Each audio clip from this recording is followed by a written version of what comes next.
Hello art lover, कैसे हो।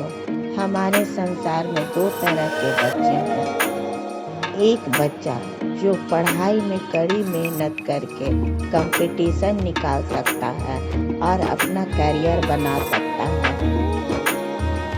दूसरा बच्चा चीटिंग करके आगे निकलना चाहता है, लेकिन यह तो बहुत बुरी बात है। ऐसे में इंटेलिजेंट बच्चों पर बहुत बुरा प्रभाव पड़ता है। मैं बच्चों को अवेयर करने के लिए एक पेपर लीक ड्राइंग बतला रही हूँ। मैं बच्चों को अवेयर करने के लिए आज मैं आपके लिए एक पेपर लीक अवेयरनेस ड्राइंग बतला रही हूँ। तो चलो इस वीडियो को शुरू से अंत तक देखते हैं।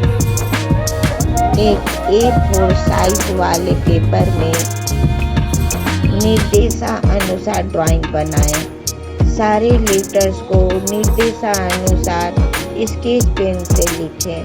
अब कलर करें।